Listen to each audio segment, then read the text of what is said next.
შუადღე მშვიდობის BMG TV-ს ეთერში გადაცემა ქალების ნარატივს ვიწყებთ მომდევნო 1 საათის განმავლობაში BMG სტუდიაში სტუმრებს მე მარია მიზორია უმასპინძლებ. რა თემებს უთმობთ დღევანდელ ეთერს, ამასთან დაკავშირებით ვნახოთ ანონსი, რამდენიმე წუთში კი უკვე პირდაპირ ეთერში ბრუნდებით. საქმიან კვირას და ხუთშაბათი დღის დასაწყის ქალების ნარატივით ვაგრძელებთ და BMG-ს გამორჩეულ ტელეპროექტში 26 ივნის 11 საათსა და 30 წუთზე მასპინძლობთ მირანდა ესაკიას და მარ მიხელიძეს. ზაფხულის დადგომასთან ერთად საქართველოს მაღალმთიანი რეგიონები ტურისტული სეზონისთვის ემზადებიან. როგორ მიმდინარეობს მზადება გუდაურში, რა გამოწვევები დარჩა კვლავ გადაუჭრელი რეგიონში. დეტალებს ქალების ნარატივში მთის კურორტების ბიზნეს ასოციაციის თანადამფუძნებელი მირანდა ესაკია გაგვიზიარებს. საქართველოში ბოლო პერიოდში ექსტრემალური ტურიზმის სხვადასხვა სახეობა ვითარდება. ერთ-ერთი ყველაზე პოპულარული ველოტურიზმია. ჩვენი ქვეყნის რელიეფი და ბუნება ქართველ თუ უცხოელ ველომოყვარულებს სხვადასხვა სირთულის მარშრუტებს თავაზობს. თბილისიც მათ შორის ნელი ტემპით, მაგრამ მაინც ველომეგობრული ქალაქი ხდება. ველოტურიზმზე დეტალურად ქალების ნარატივში კავკასიის ველოქსელის დამფუძნებელი მარ მიხელიძე ისაუბრებს. სიახლეებით მეწარმეების შესახებ და მათი საქმიანი ისტორიებით. ყოველ სამუშაო დღეს ზუსტად 11 საათსა და 30 წუთზე BMG-ს პირდაპირ ეთერში ტელეგადაცემა, რომელიც არ უნდა გამოგრჩეთ. ქალების ნარატივი. ზაფხულის სეზონი აქტიურ ფაზაში შედის, ტურისტულ მიმართულებებზე კი ეტაპობრივად მოთხოვნაც იზრდება. მსოფლიოში არსებული ყველა გამოწვევა, იქნება ეს კონფლიქტი თუ სხვა ტურიზმზე მყისიერად აისახება, გამომდინარე იქიდან, რომ მსოფლიოს არაერთი გეოპოლიტიკური გამოწვევა აქვს. გადასახი ტურიზმის სექტორი მოგზაურთა შემცირებულ ნაკადებზეც აქტიურად საუბრობს. სეზონის მოახლოებასთან და სამზადისთან ერთად კი მწიაზარი პროგნოზების გაკეთება კიდევ უფრო თვალსაჩინო და შესაძლებელი ხდება. რა ვითარებაა საქართველოს მთის კურორტებზე, მათ შორის გუდაურში, თემაზე საუბარს მირანდა ესაკიასთან, მთის კურორტების ბიზნეს ასოციაციის თანადამფუძნებელთან. ვაგრძელებთ. მირანდა, მოგესალმებით, მადლობა თქვენი დროისთვის და გადაცემაში სტუმრობისთვის. პირიქით, დიდი მადლობა მოწვევისთვის. მირანდა, უპირველესად მინდა სეზონი შევაფასოთ. რამდენად დაიწყო უკვე აქტივობა გუდაურში, კონკრეტულად რა ვითარებაა და ძირითადად რომელი ქვეყნის დამსვენებელი აქტიური? გუდაურში სეზონი დაიწყო კარგად. დაიწყო ივნისის თვეში. სასტუმროების 90% იყო დაჯავშნილი სექტემბრის ბოლომდე, მაგრამ სამწუხაროდ 12-13 ივნის უკვე იმ ქვეყნებიდან, რომლებიც არიან ჩვენი ზაფხულის ტურიზმის დამსვენებლები, ყველა ფრენა სამწუხაროდ დაკენსელდა. 14 ავიაკომპანიამ შეაჩერა რეისები თბილისში, 5 ბათუმში, ეს არის ახლო აღმოსავლეთის ქვეყნები, გალფის ქვეყნები და რა თქმა უნდა ისრაელი, ჩვენი ერთ-ერთი ყველაზე დიდი, ესე იგი, დამსვენებელი, საიდანაც მოდის. შესაბამისად, მთელი ზაფხულის განმავლობაში მიმდინარე ჯავშნების 85% გაუქმდა. მაგრამ მაინც გვაქვს მოლოდინები იმისი, რომ ახლა მიღწეული შეთანხმების შედეგად შეიძლება ნაწილობრივ აღდგეს ის ჯავშნები და ფრენებიც აღდგეს თვის ბოლოდან ველოდებით ცვლილებებს. მაგრამ მიმდინარე მდგომარეობით ყველაფერი გაუქმებულია, ყველა ჯავშანი გაუქმებულია. კი ბატონო, რა წილი აქვს ზოგადად ისრაელიდან, ახლო აღმოსავლეთიდან დამსვენებლებს გუდაურის ტურიზმში? როგორც ვიცი, ისრაელი განსაკუთრებით აქტიურია, ხო? დიახ. იცით, გუდაურის ტურიზმში ყველაზე დიდი წილი გალფის ქვეყნების დამსვენებლებს აქვს და ისრაელს. ყველაზე დიდი წილი მხოლოდ ზამთრის განმავლობაში აბსოლუტურად სხვა სეგმენტია, უფრო მხარჯველ, უნარიანი სეგმენტი. ესენი არიან ევროპელი ექსპატები თვითონ გალფის, აი დუბაიში და ასე შემდეგ რა. კატარში და ასე შემდეგ. ევროპელები, რომლებიც ყველაზე კარგი მხარჯველ უნარიანი სეგმენტი არის. ზაფხულში სამწუხაროდ ეს ამ ხალხს ჩვენი ინფრასტრუქტურა არ აძლევს იმის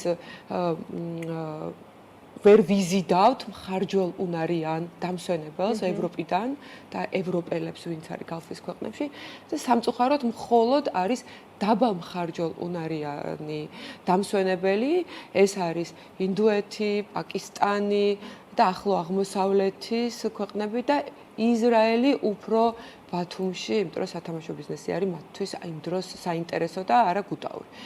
ძირითადად ეს დამსვენებელი გვყავს გუდაურში, ზაფხულში. ხო, ტურისტული სექტორი აქტიურად საუბრობს თითქოს სეგმენტის ცვლილებაზე, რომ გასულ წლებში თუ იყვნენ უფრო მაღალხარჯაუნარიანი ევროპელი დამსვენებლები, წელს თითქოს აზიამ ჩაანაცვლა აზიის ქვეყნებიდან მომავალობა ტურისტებმა. რამდენად შეინიშნება ეს თქვენ შემთხვევაში გუდაურშიც და ზოგადად თვის კურორტებზე და რას იწვევს ეს, რა შედეგები მოაქვს ამას? მეც უერთდები ყველა ტურიზმის სექტორის წარმომადგენლის განცხადებას და ვადასტურებ იმას, რომ ჩვენ შიდა კვლევებსაც ვატარებთ ბიზნეს ასოციაციაში, ვადასტურებ იმას, რომ ტურისტების თვითონ სეგმენტიზაცია ხარჯაუნარიანობის მიხედვით ძალიან შეიცვალა.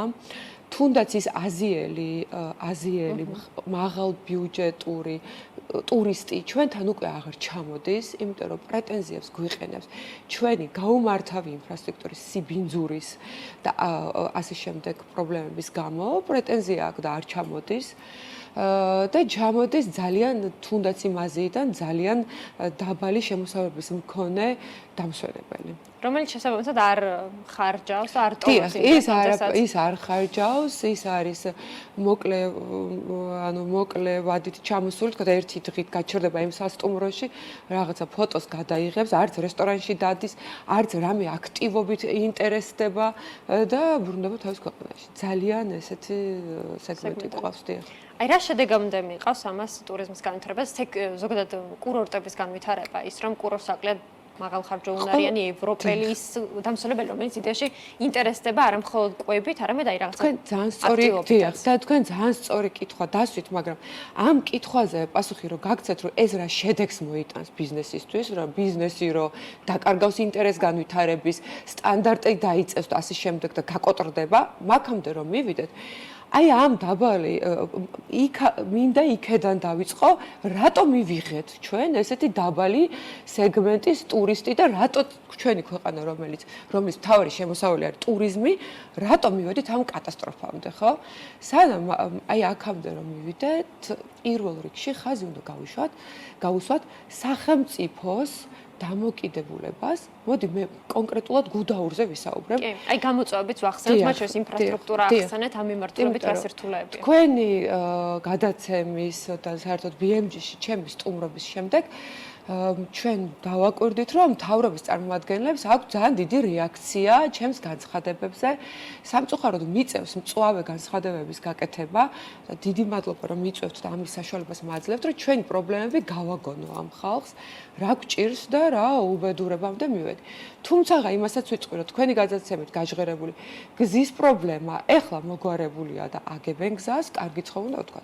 მეორე ის რომ უსაფრთხოება რომ ყოველთვის კრიმინალი და ყოველთვის ჩხუბი, ხოცვა, ჟლეტა იყო გუდაურში და მადლობა ჩემ და გასაკვირვად შინაგან საქმეთა სამინისტროს, იმიტომ რომ ძლივს გვეღირსა გუდაურში კარგი პოლიციის უფროსი თურმე შესაძლებელი ყოფილა და არანაირი კრიმინალი არ არის, არავინ არ ჩხუბობს და სიმშვიდე, ანუ რაღაცების მოგვარება თურმე ამ მთავრობას შეუძლია, ხო? ამიტომ მინდა გავახმოვანო თან მარიამ რივიშვილი პირადადაც შევხვედრივა და ვიცი რომ გუდაური უყვარს ამ გოგოს ახალ ჩვენ ეკონომიკის მინისტრს იქნებ რამენაირად გულთან მიიტანოს ეს ჩვენი უბედურება რაც გვჭირს გუდაურში გულთან მიიტანოს იმიტომ რომ ეს ყველაფერი მოქმედებს ზემოდან ქვემოთ თუნდაც იმ კანონ დამრღვევზეც მოქმედებს და თვითონ სახელმწიფოზეც და ჩვენს იმიჯზეც და გრძელვადიან პერსპექტივაში საერთოდ მე ამის გამოსწორება იქნება შეუძლებელი. მოდით პირდაპირ კონკრეტულად გადავალოთ თქვენ მოწვევით ვისარგებლებ იმ პრობლემაზე. რა მოთხოვნებია ეს ჩამოვაყალიბოთ, მათ შორის მარიამ ქრივიშვილი ახსენეთ, აი რა არის ის თავი მოთხოვნები, რასაც ну ეს წლებია რასაც ვიძახით რომ ცხრების პრობლემა, იმიტომ რომ იქ ველოტურისტი ხო ნახეთ ჩემს შემდეგ სტუმარი უნდა იყოს ყველაზე მთავარი და განვითარებული სამთო იმაში რა ქვია კურორტებში არის ზაფხულში ალპებში ველოტურიზმი და ამ ხალხს ხარი უნდა დაუჭიროთ, იმიტომ რომ ძალიან მნიშვნელოვანი აქტივობაა, ხო? და რანაირად განვითარდება ეს ტურისტი თუ იმ ტურისტს რომელიც ველოსიპედით ჩამოვიდა თან მაღალხარჯაუნარიანი ხალხია ესენი ძაღლი გამოეკიდება და დაგლეჯს იმიტომ რომ სავსეა გუდაური და ყაზბეგი ამ ცხრებით და ამ ასე ვითხოვთ 5 წელია რომ ამ პრობლემას მიეხედოს ეს მეორე პრობლემა უსაფრთხოება გითხარით, მოგვარდა გზა, ძლივს მოგვარდა და ინფრასტრუქტურული პრობლემა. ნუ ახლა ეს ინფრასტრუქტურული პრობლემა იმოდენად მასშტაბური გახდა, აქამდე ამაზე ხმამაღლა მე არ ვსაუბრობდი, იმიტომ რომ რაღაცნაირად თანაუგრძნობდი თვითონ იმ უკანონო ჯიხურების მფლობელებს, ვფიქრობდი რომ მათ უჭირდა მათი ოჯახის შემოსავლის წყაროა ეს, მაგრამ ამ უკანონო ჯიხურების მოღვაწეობამ და სიმრავლემ ისე მოიცვა ჩვენი კურორტი, რომ უბრალოდ ხედიც არ არის, რომ ფოტო გადაიღო, იმდენი უკანონო ჯიხურია და ეკოლოგიურ კატასტროფამდე მიგვიყვანეს. გარდა იმისა, რომ ესთეტიურად ეს არის ჯოჯოხეთი და აბსოლუტურად არანაირი ბიზნეს ესთეტიკაში არ ჯდება. ანუ პირველი მარიამს მიმართა ვამბობ და იცის ეს მარიამმა და იქნებ გვიშოლოს, არანაირი ბიზნეს ესთეტიკაში არ ჯდება. მეორე ეს ჯიხურები მოიხმარენ ელექტროენერგიას, მე მოგიტანეთ ეს ვიდეო მასალა. ალბათ უკანონოდ ესეც გასარკვევია და გამოსაძიებელია თვითონ საბაგიროდან არის პირდაპირ ყოველგვარი უსაფრთხოების ნორმების დაცვის გარეშე დენი არის გადმოჭიმული აი საბაგიროდან თოვლის მანქანიდან პირდაპირ არის გადმოჭიმული ამ ჯიხურებში რომელიც ეს მანქანები დადიან და იქ რომ ბავშვმა გაიაროს ან ადამიანმა შევა დენმა დაარტყას და მე მილიონი ფაქტი ყოფილა ესეთი გაუფრთხილებლობით ადამიანების სიკვდილი საქართველოში და ვთხოვთ სახელმწიფოს რომ აი ამას შეხედონ იმიტომ რომ მართლა გაფრთხილება შეიძლება ხვალ რაღაც ფატალურ შედეგამდე მივიდეთ შემდეგ ეს ჯიხურები ყრიან თავიანთ საყოფა ცხოვრება კი არა, აი ვერ გეტყვით რას, აი მაგალითად ზეთს პირდაპირ ბუნებაში და იქ რაღაცა გახეული პენოპლასტის მთელი მთა თითქოს თოვლი, ბუმბულები, რა ვიცი, აი როგორი ნაგავიყრია ვერ გეტყვით, აი გეგონებათ რომ ომი მოხდა. პირდაპირ ყრიან ბუნებაში, ამას ეს ცხიმი რაღაც ეკოლოგიური კატასტროფა, სუნი საშინელი ეს ზუსტად იმ ადგილას ხდება, სადაც უნდა გადმოვიდეს ტურისტი და ფოტო გადაიღოს. ხვდებით ხო? ხო წარმოიდგინეთ თავარი გონდოლის გადმოსასვლელად. გარდა ამისა, ეს ჯიხურებიდან გადაყვანილი დენი ზამთარში, არ ვიცი ეს როგორ ქართულად როგორ თქვა თუ ტექნიკურ ენაზე საფრთხეს უქმნის თვითონ საბაგიროს მუშაობასაც.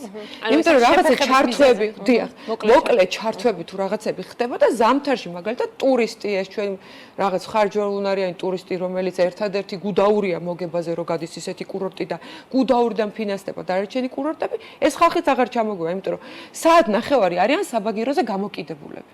ხო წარმოგიდგენიათ? ანუ ეს იმდენად სისტემური პრობლემაა, ესთეტიური, წარმოიდგინეთ, ინდოელი დამსვენებელი მოდის ჩხუბით და გვეჩხუბება ფოტო გადაღებული, რომ ბავშვი მინდოდა მე თამაშებია საბავშვო მოედანზე და ეს ნაგავი დამხვდა. ინდოელ ტურისტს რო გაუკვირდება, წარმოიდგინეთ თქვენ ნაგავი.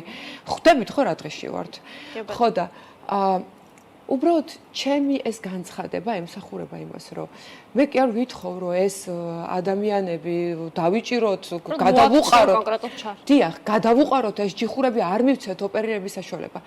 ნუ გასაგებია, რომ ეხ გაბრაზებული ვარ, რომ მათ არანაირი ბიზნეს ესთეტიკა არ გააჩნიათ, მაგრამ უჭირთ ამ ადამიანებს შესაბამისად ვთხოვთ სახელმწიფოს, გააკეთოს აღრიცხვა იმ ხალხის, ვისაც ეს ჯიხურები აქვს. როგორც მოხდა ეს მაგალითად ანანურის შემთხვევაში, ეგეთი საგიჟეთი ხდებოდა და სახელმწიფო მივიდა რაღაცა ისტორიული ძეგლი არის და ეს უბედურება რო ხდება, მივიდა იმ აზრამდე, რომ აუშენა ლამაზი რაღაცა ევროპული სტანდარტების ლამაზი ჯიხურები, ამ ხალხსაც რაღაცა იმედი მიეცა, ამ ხალხსაც სტიმული ჰქონდა, რომ არ დაეყარა, გადაეყარა, რაღაცა სტანდარტში მოაქციოს ეს, გამოუყვანოს ოფიციალურად დენი დაუდგას თავისი მრიცხველები. ანუ სახელმწიფოს ვთხოვთ, რომ ეს უმსგავსობა კანონის ფარგლებში მოიყვანოს. წარმოიდგინეთ, რას ვთხოვთ? რომ იმ ადამიანებს მიცეთ ოპერირების საშუალება კანონის ფარგლებში. ანუ ესენი არიან ადამიანები რეალიზაციას ახორციელებენ, ხო? სხვა დიახ, ზოგს რაღაცა აი არ ვიცი, რა ვიცი, რესტორანი თუ ქვია იმ ჯიხურს ახლა რასაც უყურებთ, წინ აქვს გაშლილი და ოპერირებენ. კი ბატონო, უნდა იოპერიროს, აქვთ მასათაც ამის უფლება, მაგრამ რაღაცა ესთეტიურ ჩარჩოში, რომ თვითონაც თავიანთ ქვეყანა არ უყვართ, ხვდებით ხო რა ხდება და სახელმწიფო რატო ხუჭავს ამაზე თვალს? რატო არის საბაგიროს მუშაობა შეფერხებული? ან რატო არის ეს უსაფრთხოება ექნება ტურიზმს? აი ზუსტად დიდი მადლობა, რომ მომეცით ესე გამომეხატა ამ პრობლემას. კი ბატონო, ერთს კითხავთ თემასთან დაკავშირებით, თუ ქონიათ კომუნიკაცია შესაბამის უწყებებთან და რა არის მათი რეაგირება ხოლმე? იმიტომ რომ თუ თქვენ ხედავთ, დარწმუნებული ვარ, ისინიც ხედავენ. მე პირადად ამასთან დაკავშირებით ძალიან დიდი ხანია მაქვს გუდაურის მენეჯმენტთან, ანუ MTA-სთან ამასთან დაკავშირებით ლაპარაკი. ფოტოებსაც უგზავნი, ვიდეომასასაც უგზავნი და არანაირი რეაგირება ამასთან დაკავშირებით არ აქვს. ეს მიწები მათ ეკუთვნის, რომელიც ესეა დანაგვიანებული და მათმა უნდა მიხედონ და მათმა უნდა გაასუფთავონ. ეს საბაგიროებიც მათ ეკუთვნით და დენს რო პარავენ, ნუ თუ არიციან და ნუ თუ ამაზე რეაგირება არ აქვს. ამასთან დაკავშირებით ზუსტად მიმართავ ისევ მარიამს, რომ როგორმე გაარკვიოს, რატო არ ხდება გუდაურის ზე ყურადღების მიქცევა MTA-ის მიმართ, იმიტომ რომ MTA-მ ძალიან კარგად იცის ამ მსგავსობის შესახებ. აი ვიძახი ხო შეიძლება რომ როგორც პოლიციის შემთხვევაში მოხდა საოცრება და ყავს და არ ვილანძღები და მადლობა ამისთვის და არანაირი კრიმინალი არ ხდება და მოწესრიგდა ხო ეს რთული რეგიონი გუდაური მოწესრიგდა და მადლობა ამისთვის. არ შეიძლება გუდაურსაც რაღაცა ეშველოს და ნორმალური მენეჯმენტი კონდეს და რამენაირად ვიღაცა წესიერი ჩაუდგეს სათავეში და ეს პრობლემები მოაკვაროს. აი ეგ მინდოდა და მე. კი ბატონო, ეს გამოიწვევს იდეაში საფრთხებს სერიოზულ სამის მოყარებლობა და დიახ, იმიტომ რომ ზაფხულის სეზონს ზაფხულის სეზონს რო ხსნის ახლა MTA და საბაგიროს ბილეთი რო უნდა გაყიდოს, სად უშვებს იმ ტურისტს? აი დენმა რო დაარტყას, ან იმ ხელა შუშები რო ყრია და ანტისანიტაროს, აი სად უშვებს იმ ტურისტს? რას ყიდის ერთი ძალიან მაინტერესებს რა. აი კითხვა მინდა MTA-ს დაუსვა.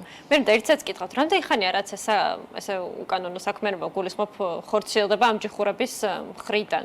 ეს არის წლების რამდენად მასშტაბურია მათი რაოდენობა? ალბათ თელ გუდაურში არიან. ალბათ ერთი დაიწყო 7 წლის წინ, ჯერ ერთი ამათმა ხმარო არ მოიღეს და ხო იცით დაუჯელობის პრინციპი როგორც არის. გაჩნდა მეორე, გაჩნდა მესამე.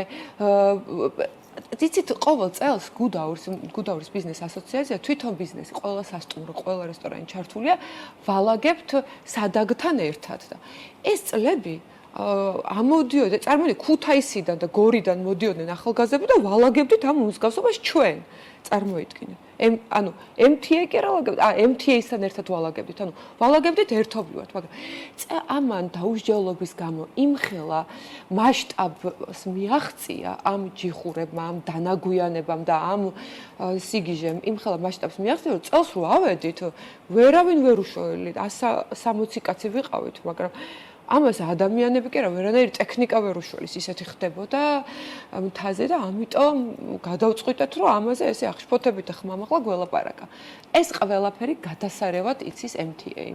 კი ბატონო. მოვიკითხავთ ამ თემას აუცილებლად ბოლომდე MTA-სანაც. მირანდა, კიდევ კითხავ გუდაურთან დაკავშირებით, ამ შემთხვევაში ფასების ნაწილზე მინდა გავაკეთო. წელს როგორი პროგნოზია ფასებთან მიმართებით განთავსების ნაწილზე გასულ წელთან შედარებით ხო არ არის ზრდა ან რაიმე ცვლილება? არა, არანაირი ზრდა არ არის, არც პროდუქტები, ანუ რესტორნებთან დაკავშირებით, არც აბსოლუტურად არანაირი ცვლილება არის.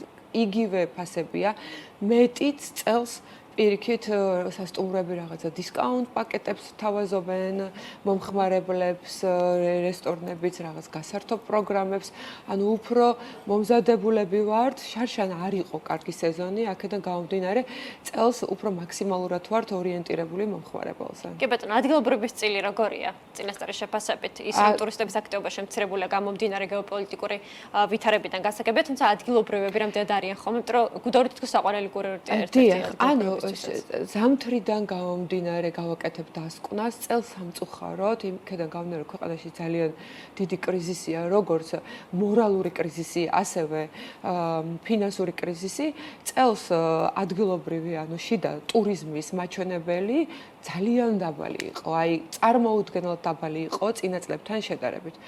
ზაფხულის ტურიზმს რაც შეეხება, დიდად ქართველები სამწუხაროდ სპორტულები არ ვართ, ანუ ეხა მთის ველო და მაუნტინ კარტი და ასე შემდეგ და ჰაიკინგი დიდად ქართველების საყვარელი სპორტი არ არის. დაახლოებით მთელი ტურიზმის მოცულობიდან სადღაც არის 8-9% ადგილობრივი ტურისტების რა. სამწუხაროდ. და ხო, ბოლოს კითხავთ, როგორია მოლოდინები სეზონთან დაკავშირებით და აი რა მიმართულებით ისურვებდით გუდაურის განვითარებას, რომ უფრო მეტი ტურისტის ვიზიტა შეძლოს. დიახ. პირველ რიგში მოლოდინი არის აბსოლუტურად გაურკვეველი, იმიტომ რომ ისევ გეოპოლიტიკური მდგომარეობიდან გამომდინარე სამწუხაროდ ჩვენი ქვეყანა და ჩვენი ბიზნესი ყოველთვის რაღაც შოკურ მდგომარეობაშია. და პირველი გრძნობს თითქოს ამ დარტყმებს, რაც დიახ, იმიტომ რომ ჩვენზე დამოუკიდებელ წელიწადში ორჯერ რაღაც ისეთი კატასტროფა ხდება, რომელიც ბიზნესზე ძალიან მოქმედებს რა. აქედან გამომდინარე ჩვენი მოლოდინები არის იქნებ რაღაცა კარგისკენ შეიცვალოს იმით რომ აღდგეს ფრენები. და შემდეგ ჯავშნები რამდენად აღდგება, ეს უკვე შემდეგი ეტაპია. გუდაურის განვითარებისთვის გვაქვს ერთადერთი კურორტი საქართველოში, რომელსაც აქ ფასი არა ზღვა, არაფერი, ეს არის გუდაური. აი არ ვიცი, ჩვენი ბრილიანტი, რომელსაც ესე არ ვუფრთხილდებით და თუ უბრალოდ დავალაგებთ, დავასუფთავთ, მეტი არაფერი არ ჭირდება ამ კურორტსა. ბიზნეს ხელს შეგვიწყობენ იმისთვის, რომ ჩვენი საქმე ვაკეთოთ და უსაფრთხოდ ვიყოთ და განვითარდეთ. მე მგონი ჩვენ თვითონვე ისედაც ძალიან საყვარელი კურორტია გუდაური ევროპელებისთვისაც რა. ჩვენ თვითონვე განვითარდებით, უბრალოდ ხელი არ შეგვიშალონ განვითარებაში. კი ბატონო. მირანდა, ძალიან დიდი მადლობა თქვენი სტუმრობისთვის და მადლობა მოწვევისთვის. ხო, მოკლედ ყოველთვის საინტერესო ინტერვიუსთვის აუცილებლად მოვიკითხავთ იმ საკითხებს, რაც გააჟღერეთ დღეს ჩვენი ეთერის საშუალებით. მადლობა კიდევ ერთხელ მირანდა ესაკია მთის კურორტების ბიზნეს ასოციაციის თანადამფუძნებელი სტუმრობდა გადაცემაში, რაც შეეხება ჩვენს მორიგ თემას, მოგიმზადეთ ვიდეო ისტორია ადამიანზე, რომელმაც შექმნა FedEx-ი, ვნახოთ სიუჟეტი, ჩვენ კი რამდენიმე წუთში ბრუნდებით პირდაპირ ეთერში. 1973 წელი, თარიღი, როდესაც იელის უნივერსიტეტის ერთი სტუდენტის წამოწყება მთლიანად ცვლის გლობალურ ლოგისტიკას და კომერციის სფეროს. 1973 წელს იქმნება FedEx-ი, ერთ-ერთი პირველი კომპანია, რომელმაც დანერგა ღამის მიწოდების სისტემა და სანდო, სწრაფი გადაზიდვების ქსელი, რაც განსაკუთრებით მნიშვნელოვანი იყო ბიზნესისთვის. კომპანია, რომელიც ნერგავს ტრეკინგის სისტემას და მილიონობით მომხმარებელს, აძლევს საშუალებას რეალურ დროში საკუთარი გზავნილის მდებარეობას თვალიადევნოს. პრინციპში იმას, რაც დღევანდელი ლოგისტიკის სტანდარტად მიიჩნევა. FedEx-ის უკან ბიზნესმენი ფრედ სმიტი დგას, რომელსაც იელის უნივერსიტეტში სწავლისას მოაფიქრდა ბიზნეს მოდელი, რომელიც ცენტრალურ ჰაბზე დაყრდნობით კოორდინირებულ საჰაერო გადაზიდვებს გულისხმობდა. თუ დღეს ასეთი რამ არავის უყვირს, 1970-იანი წლების ამერიკაში ეს უბრალოდ არ არსებობდა. თავდაპირველად ტვირთის მომსახურება სმიტმა 14 მცირე ზომის თვითმფრინავი დაიწყო, რომლებიც 25 ამერიკულ ქალაქს ემსახურებოდა, მაგრამ იდეა და შემდგომ უკვე მისი განხორციელების გზა იმდენად გამართული აღმოჩნდა, რომ რამდენიმე წელიწადში FedEx-ი ინდუსტრიის სტანდარტად იქცა. თავად სმიტი კი მილიარდერი გახდა, რომლის ქონებას ამერიკული Forbes-ი 5 მილიარდ 300 მილიონ დოლარად აფასებს. საინტერესო რომ ოპერირების დაწყებიდან პირველი 2 წლის განმავლობაში FedEx-მა 29 მილიონ დოლარიანი წაგება დააფიქსირა, რაც იმ დროისთვის კოლოსალური თანხა იყო. თუმცა ფრედ სმიტი საკუთარი იდეის იმდენად სჯეროდა, რომ უკანასკნელი ფულით ლას-ვეგასში გაემგზავრა და ბლეკჯეკში 27,000 დოლარი მოიგო, რაც იმ დროს ოპერაციების გასაგრძელებლად საკმარისი აღმოჩნდა. ფრედ სმიტის ხედვის გენიალურობა მხოლოდ სწრაფი მიწოდებით არ შემოიფარგლებოდა. ამერიკელმა ანტრეპრენიორმა შექმნა სისტემა, რომელმაც კომპანიები დიდი საწყობებისგან და გადაჭარბებული მარაგებისგან გაათავისუფლა, რამაც კომპანიებს თავის ტკივილი შეუმცირა და დამატებითი საბრუნავი კაპიტალი მისცა. ამ ყველაფერმა კი ამერიკული კორპორაციული მენეჯმენტი ახალ დონეზე აიყვანა და ეფექტიანობა მთელ ინდუსტრიაში გაზარდა. როგორც სმიტი თავად ამბობდა, ბიზნესის კეთება ისწავლა არა იელის უნივერსიტეტში, არამედ საზღვაო ძალებში, სადაც რამდენიმე წელი მსახურობდა. თავდაპირველად FedEx-ი ჩვეულებრივი სტარტაპი იყო, რომლის გადარჩენა არ გადარჩენის საკითხი სრულად ფრედ სმიტის ხელში იყო. თუმცა ანტრეპრენიორის დიდი გეგმები ჰქონდა და ამბიციის კვალდაკვალ კომპანიისთვის მედიდური სახელწოდება Federal Express-ი შეარჩია, რათა პოტენციური მომხმარებელი დაერწმუნებინა, რომ საქმე მრავალწლიანი გამოცდილების მქონე ტიტანთან აქვს და არა გუშინ შექმნილ სტარტაპთან. ამ სახელწოდებით სმიტი ამერიკის შეერთებული შტატების ფედერალური სარეზერვო სისტემისგან კონტრაქტის მიღებას ცდილობდა, რაც ვერ შეძლო. კომპანიას კი სახელი შემორჩა. FedEx-მა არ მხოლოდ დააჩქარა საერთაშორისო ვაჭრობა, არამედ გახსნა ახალი შესაძლებლობები მცირე ბიზნესებისთვის. გააუმჯობესა ქვეყნებს შორის კავშირის ხარისხი და ხელი შეუწყო გლობალური ეკონომიკის ინტეგრაციას. თუ შექმნის პირველ წლებში FedEx-ი დღეში 186 ამანათის ტრანსპორტირებას უზრუნველყოფდა, ამ შედეგზე კომპანია ახლა 1 წამში გადის. დღეს FedEx-ის აქციები ნიუ-იორკის საფონდო ბირჟაზე ივაჭრება, სადაც ინვესტორები ამერიკულ გიგანტს 54 მილიარდ 300 მილიონ დოლარად აფასებენ. ამაჩვენებლით, შესაძარის კომპანიებს შორის FedEx-ი მეორე ადგილს იკავებს და მას მხოლოდ UPS-ი უსწრებს. 5 წლიან პერიოდში FedEx-ის აქციები 74 18%-ით არის გაძვირებული, მაგრამ წლის დასაწყისიდან დღემდე კომპანიამ 18%-იანი კლება დააფიქსირა. გასულ წელს FedEx-მა 87 მილიარდ 800 მილიონი დოლარის შემოსავალი და 6 მილიარდ 200 მილიონი დოლარის წმინდა მოგება მიიღო, ხოლო კომპანია 405,000-ზე მეტ ადამიანს ასაქმებს.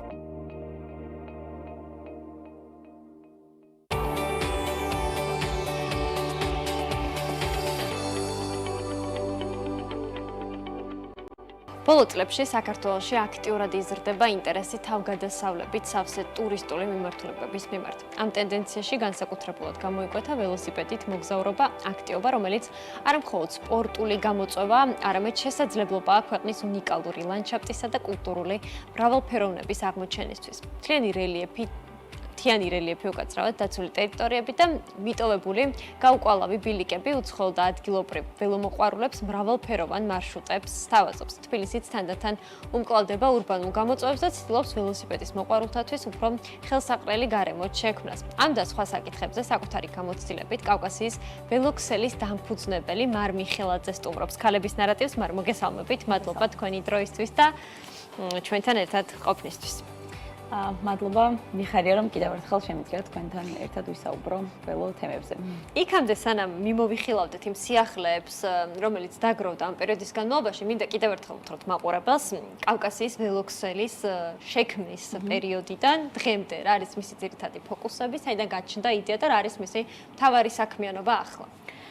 ჩვენ შევიკრიბეთ 2019 წელს ველომოყვარულების ჯგუფი, იმიტომ რომ ვიფიქრეთ რაღაც ცვლილებები იყო საჭირო ქალაქში იმ დროისთვის, ანუ ქალაქის გამოწვევებით ვიყავით უფრო შეწუხებულები და ამაში ჩვენ ჩარევის გარეშე ვერ ვხედავდით რაიმე გამოსავალს და მას შემდეგ ბევრი სხვადასხვა ტიპის ველო აქტივობას ვახორციელებთ, როგორიც არის მაგალითად ველოშეჯიბრები, მსვლელობები, ველოტურები საქართველოს სხვადასხვა რეგიონში.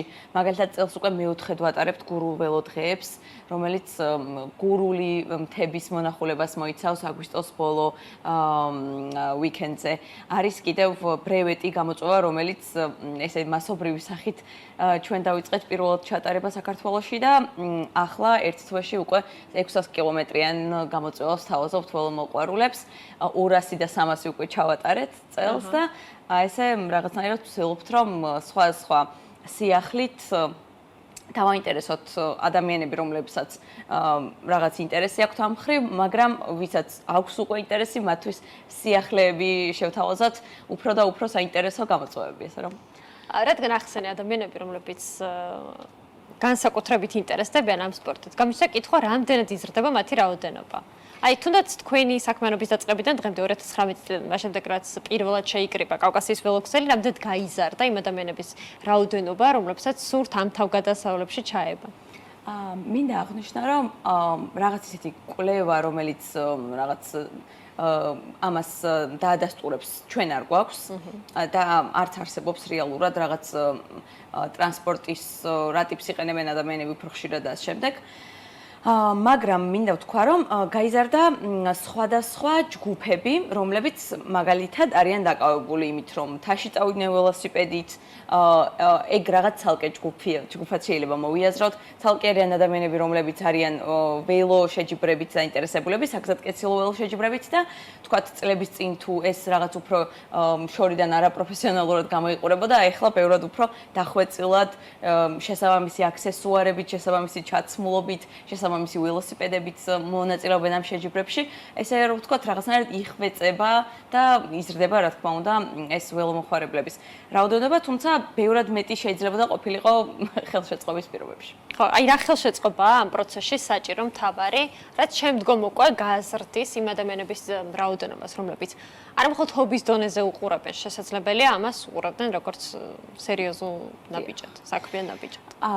ანუ სხვადასხვა სფეროა და მოკლედ ვიტყვი თითოეულ მათგანზე. მაგალითად, ქალაქში გადაადგილება, რომ რაღაც მასობრივი გახდეს და ბევრად მეტ მაინც არგებლოს, აუცილებელია უსაფრთხო გზები.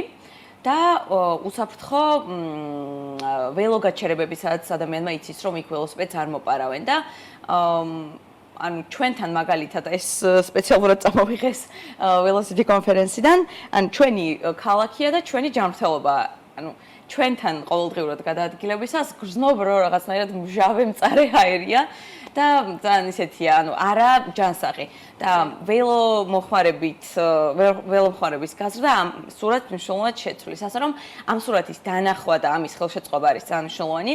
მეორე საკითხია უკვე ველოტურისტული მიმართულება. ჩვენთან არის სამთო ლამაზი ველობილიკები, სადაც წასვლა ჩვენ ძალიან გვიხარია და მოგწონს და ყველანაირად ვცდილობთ ამაზე ინფორმაციის გავრცელებას, მაგრამ ამას სჭირდება სისტემური მარკეტინგი, როგორიც აქვს მაგალითად Eurovelos, ევროპის მასშტაბით არის 19 მარშრუტი, რომელსაც რაღაც ცალკე მარკეტინგული კამპანია აქვს, რომ ადამიანებმა იმ გზებზე იარონ და ანუ ამის გარეშე მასობრივად ხალხის დაინტერესება, რომ აი საქართველოში ველოსიპედისტვის ჩამოვიდნენ, ესე არ მოხდება. უფრო არის რაღაც აი ცალკეული ადამიანები, ვისაც რაღაც რისკიანი ტურიზმი იზიდავს შედარებით რაღაც ცოტა ველურ გარემოში. და მესამე მიმართულება უკვე საგზადკეცილო, რომელსაც ასევე ჭირდება უსაფრთხო გზები და ასევე ჭირდება ინფრასტრუქტურა, რომელიც ანუ მაგალითად ეხლა ბრევეტი რომ ჩავატარეთ, მქონდა შემთხვევები, როცა მონაწილე წვიმის დროს, ან თავარ გზაზე მოძრაობისას ორმოში ჩავარდა. ანუ ესეთი რაღაცები წესით სრულიად გამორიცხული უნდა იყოს წინასწარი მომზადებით, იმით რომ ეს გზები იყოს უსაფრთხო და რა თქმა უნდა რაღაცნაირად ცოტათი სეპარირებული საავტომობილო მოძრაობისგან. კი ბატონო, რა ჯერჯერობით არ არის და გამოწვევა რჩება ჩვენ შემთხვევაში. კითხოთ სიახლეებზე. და თქვენს მონაწილეობებზე, მათ შორის სხვადასხვა ღონისძიებაში, რა სიახლეები დაგიგროვდათ პერიოდის განმავლობაში? კი, ორი მნიშვნელოვანი რაღაც მინდა შედარებით თქვა, რაც ამ პერიოდში მოხდა. ერთი ის, რომ პირველად მივიღეთ მონაწილეობა კავკასიის ველოქსელის სახელით ყველაზე დიდ ველო კონფერენციაში, რომელიც 32 წელია ტარდება სხვადასხვა ქალაქში და ამჯერად იყო პოლონეთში, ქალაქ გდანსკში. და აღსანიშნავი და მნიშვნელოვანი ამ ღონისძიების არის ის, რომ აქ იკრიბებიან ველო აქტივისტები, ველო ბიზნესის სექტორის წარმომადგენლები, რომლებიც რაღაც სხვადასხვა ტექნოლოგიას და სიახლეს წარადგენენ ამ კონფერენციაზე და ასევე არიან წარმომადგენლები მუნიციპალიტეტების წარმომადგენლები კონკრეტული ქვეყნებიდან. მაგალითად, ამჯერად მონაწილეობდნენ შვედეთიდან მუნიციპალიტეტების წარმომადგენლები, თავად პოლონეთიდან, რა თქმა უნდა, გერმანიიდან, ავსტრიიდან და ეს მიზნად ისახავს ამ სამი მიმართულების თანამშრომლობას იმისთვის, რომ უფრო მეტმა ადამიანმა შეძლოს ველოსიპედით გადაადგილება. უფრო მეტად ეს ველოსიპედი კონფერენცია მიმართულია ქალაქში ველო გადაადგილების გაზრდასთან დაკავშირებით და არა მარტო ველო გადაადგილებასთან, ქვეითების, იმიტომ რომ ფეხით გადაადგილებაც ძალიან დიდი ნაწილია აქტიური მობილობის და ამის ხელშეწყობისთვის ძალიან ბევრ რამეს აკეთებენ, ძალიან ბევრ სახალისო რამეს იგონებენ, რომ ადამიანები ამით დააინტერესონ. გარდა იმისა, ანუ თქვათ, ველო ევროპის ქალაქებს აქვთ უკვე ველოგზები, მაგრამ მათ კიდევ ჭირდებათ რაღაც ღონისძიებები, რომ წაახალისონ ველო გადაადგილება. ჩვენ ცოტა ისეთ შედარებით შორს ვართ ამ პერსპექტივისგან, მაგრამ რაღაც მთავარია, რომ წინსვლა გქონდეს. მეორე რაზეც მინდა გითხრათ, არის ის, რომ პირველად ვატარებთ 600 კილომეტრიან ბრევეტს. და ანუ 200 კილომეტრიანი მიეწყნა დამოუკიდებლობის დღეს მაისში რომ ჩავატარეთ, მეორე მიეწყნა ქუთაისს, ეხლა ივნისში გქონდა რამდენიმე დღის წინ და მესამე ივლისში ეძღვნება ჯუმბერ ლეჟავას, იმიტომ რომ მისი დაბადების დღეა ივლისში, იმ პერიოდში, როცა ჩვენ ამას ვატარებთ და რეალურად ამ 600 კილომეტრის გავლას, რომლის დროც არის 40 საათში უნდა ჩაეტიო, მართლა ჭირდება ისეთი შემართება, რომელიც ჰქონდა ჯუმბერ ლეჟავას და ჩვენი სლოგანი ამისთვის არის იყავ შეუჩერებელი, როგორც ჯუმბერ ლეჟავა და ძალიან ინტერესი გვაქვს, რამდენი ადამიანი მიიღებს ამაში მონაწილეობას, იმიტომ რომ საკმაოდ დიდი მანძილია და ესეთი მომზადება ჭირდება და იმედი გვაქვს, რომ ბევრი მიიღებს ამ გამოწვევას თავის თავზე და შეასრულებს კიდეც. მაგალითად, 300 კილომეტრზე 30-დან 24-მა შეძლო ამის დაფარვა და 600-ზე კიდევ უფრო მეტი ის არის კითხვის ნიშანი, რამდენი შეძლებს, ასე რომ კი ბატონო, უკვე დაიწყო წინასწარ რეგისტრაცია თუ გაქვთ მონაცემები, რამდენი ადამიანი დაინტერესდა? წინასწარ რეგისტრაცია დაიწყო და ჯერჯერობით დარეგისტრებულია 10 ადამიანი. და ვფიქრობთ, რომ ეს რაოდენობა აი მაქსიმუმ 20-მდე გაიზარდოს. ანუ რაღაც ისეთ მასობრივ ჩართულობას არ ველით, იმიტომ რომ ნუ მის დიდი მანძილია, მაგრამ მაინც რაღაცნაირად ბევრისთვის არის ინსპირაციის წყარო, რომ ესეთი დაბრკოლებები გადალახონ, ასე რომ მაინც. კი ბატონო, რა პროცესია ორგანიზება მსგავსი აქტივობა? ის გამომდინარე იქიდან, რომ თქვენ ახსენეთ, ბევრი გამოწვევაა, მათ შორის უსაფრთხოების თვალსაზრისით ჯერ კიდევ არ გვაძლევს, ხო? ჩვენი სხვა ქალაქი იქნება ეს თბილისი თუ სხვა, იმის საშუალებას, რომ თავისუფლად დაორგანიზდეს ასეთი მასშტაბის აქტივობები უსაფრთხოების ნაწილში, განსაკუთრებით და გზების მიმართულებით. აი რა პროცესია და რა გამოწვევებს აწყდებით ხოლმე ამ დროს? ბრევეტი იმიტომ ავირჩიეთ, ამით დავიწყებ, რომ შედარებით არის უფრო თავისუფალი იმ მხრივ, რომ პასუხისმგებლობას მონაწილე იღებს თავის თავზე. ეს რომ იყოს შეჯიბრება, ვთქვათ, კონკრეტული A-წერტილიდან B-წერტილამდე, მაგ შემთხვევაში მოგვიწევდა გზის გადაკეტვა და ასე შემდეგ, რომელიც იმდან რთულია ჩვენთან, რომ ანუ ამ მხრივ ცოტა ხნით შევეშვით ბრძოლას, იმიტომ რომ მართლა ძალიან რთულია, რომ გზის გადაკეტვა მოვითხოვოთ, იმიტომ რომ მე ძალიან ბევრი პრობლემა მოყვება ამას. და რაც შეეხება ამ შემთხვევაში, როცა პასუხისმგებლობას იღებენ ადამიანები თავის თავზე, ჩვენ ვცდილობთ მაქსიმალურად მოვამზადოთ, ანუ ვაორგანიზებთ წინასწარ რაიდებს, როცა ადამიანები ჩვენთან ერთად გადაადგილდებიან, თქვათ, ღამის მონაკვეთში, რა აღჭურვილობა ჭირდებათ, წინასწარ ვატარებთ შეხვედრებს, სადაც თავისიანთი ველოსიპედის მინიმალურ შეკეთებას სწავლობენ. ეხლა მაგალითად 600 კილომეტრზე, 300 კილომეტრზე გქონდა ეგეთი შემთხვევაც, ქობულეთში ერთ-ერთ მონაწილეს უყვინა ძაღლმა. ამის პრევენცია საქართველოს ტერიტორიაზე არის აი თითქმის შეუძლებელი, იმიტომ რომ ანუ ყველგან არიან ეს საწყალი ძაღლები, რომლებიც ადამიანებს ესე გამოგდებული ყავთ და ის ძაღლებიც რაღაცნაირად თავის ტერიტორიას იცავენ და ჩვენ გვკვენენ. მე პირადადაც ორჯერ მქონდა ესეთ შემთხვევა, რომ ესე გზაზე მიკვინა. და ეს არის ერთ-ერთი დიდი გამოწვევა, მართალი გითხრათ და ამისთვისაც რაღაც შეხვედრებს ვატარებთ, მაგრამ რაღაც ისეთ რომ 100%-ით პრევენცია ამის მოახდინა წინასწარ შეუძლებელია. ორგანიზების კიდევ ერთი დიდი გამოწვევა არის ის, რომ ეს ყველა ანუ ჩვენ მოხალისეობრივად ვაკეთებთ ამას და ამ ხრივ რაღაც ხარჯი არ არის, თუმცა ის რომ რაღაც ფოტოგრაფი ყავდეს შეჯიბრებაზე, რაღაცა საფორთქარი და ასე შემდეგ და ასე შემდეგ, ანუ მხარდამჭერი მანქანა ამ ყველაფერს რაღაც თანხები ჭირდება, რომლის მობილიზებაც ისევ მონაწილეებისგან გვიწევს, იმიტომ რომ სამწუხაროდ ბიზნესი დიდად ამ ხრივ არ აქტიურობს და ნუ ამის მიზეზები, ანუ მე არ ვიცი, შემიძლია მხოლოდ ვივარაუდო, რომ რაღაც ისეთი სიტუაცია ახლა ჩვენ ქვეყანაში შექმნილი, რომ ყველა ცდილობს რაღაცნაირად დაზოგვას და დიდად რაღაც ისეთ აქტივობებში, რომელიც თქვათ აუცილებელი არ არის, ცდილობენ რომ არ ჩაერთონ. თუმცა ძალიან კარგი იქნებოდა მინიმალური მხარდაჭერაც, აი ორგანიზატორებისთვის კი არა, მაგალითად აი მონაწილეებისთვის რაღაც პრიზების დაწესების მხრივ. აი ძალიან ბევრ კომპანიას მივმართეთ. აი სათვალავით ამერია უკვე რამდენს ამ პერიოდის განმავლობაში, მაგრამ სამწუხაროდ ანუ პრიზის დაწესებაც კი არ აღმოჩნდა მათთვის საინტერესო სამწუხაროდ რა. ანუ რაც ისე დიდ ხარჯებთან იქნებოდა დაკავშირებული. ხო, ანუ ეს არის ორგანიზების გამოწვევები, რაც შემეძლო მეთქვა, თუმცა კიდევ ცალკე ბევრი რამეა, რასაც ჩვენ მოხალისეობრივად ვაკეთებთ, მაგალითად, გზების დაგეგმვა, რომ ვცდილობთ ისეთი გზებზე დავგეგმოთ, სადაც შედარებით ნაკლები მანქანა მოძრაობს.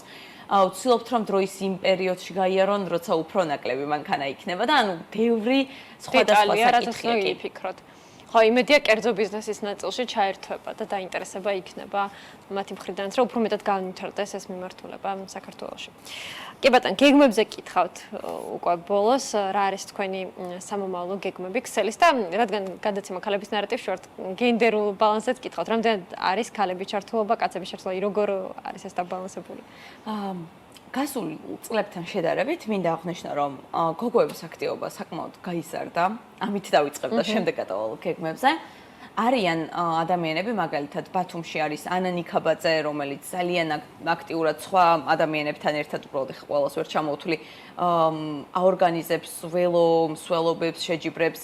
თბილისშიც არის რამდენიმე ადამიანი, მაგალითად, ვერიკო ბაზალი, ერთ-ერთი ველო ბიზნესის, ახალი ველო ბიზნესის მფლობელი, რომელიც ასევე ძალიან აქტიურია და ბევრ რამეს აკეთებს და მინდა ხაზი გაუსვა, რომ ანუ გოგოები ამ შემთხვევაში არანაკლებ ხდება აქტიურები არიან ველოსფეროში ვიდრე ბიჭები. თუმცა ბევრად დომინაცია იყო კაცებზე წლების წინ და ეხლა ნელ-ნელა ესე მგონია რომ იცვლება. რაც შეეხება ჩვენ სამომავლო გეგმებს, ვაგრძელებთ ისევ საქართველოს სხვა რეგიონის აღმოჩენას ველოსიპედით და ჩვენს ველო მომხმარებლებს, ესე ვთქვათ, სხვადასხვა ადგილს ვაჩვენებთ.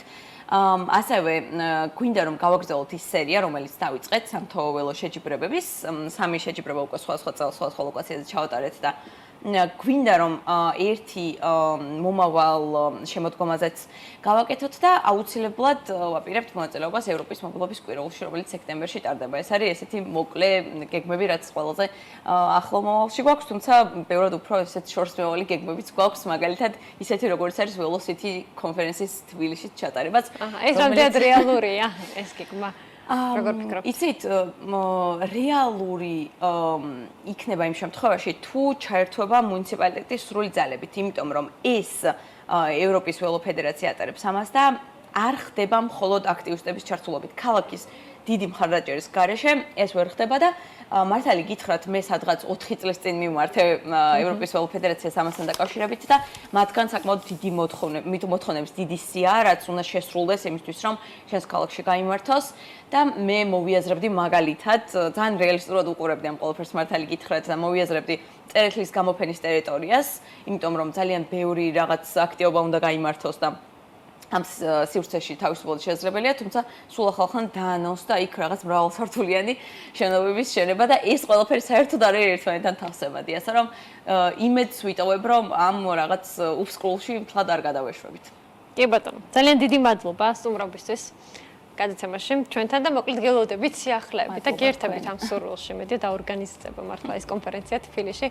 პოპულარიზაციისთვის პრინციპში ძალიან მნიშვნელოვანი იქნება, ხო? ბევრი ვიზიტორიც ეყოლება. მოჩნდება საქართველოს ველოსიპედების რუკაზე, იმიტომ რომ ახლა მე რომ ვიყავი ერთ-ერთი პრეზენტატორი, მათთვის იყო სიახლე ჩვენი სიტუაციის გაგება და თქვენც ველოთი დადიხართ, რაღაც ესეთი განწყობა იყო და რეალურად, ანუ ეს ნიშნავს, რომ ფოკუსი ძალიან გადმოვა ჩვენზე და ბევრი კარგი რამის გაკეთება შეიძლება ამ Velocity-ს აქ ჩატარებით და აი მაგალითად ეხა 3 წლის მერე ჩატარდება, ეგეც კი ცნობილია უკვე. ანუ ჩვენ შეგვიძლია ვიფიქროთ, რომ რაღაც 2035 წლისთვის დავგეგმოთ, უფრო ახლოს ვერა იმდენად ისეთი გეგმები აქვთ ამ ორგანიზატორებს. მადლობა კიდევ ერთხელ სტუმრობისთვის, წარმატებები მარ მიხელიძე.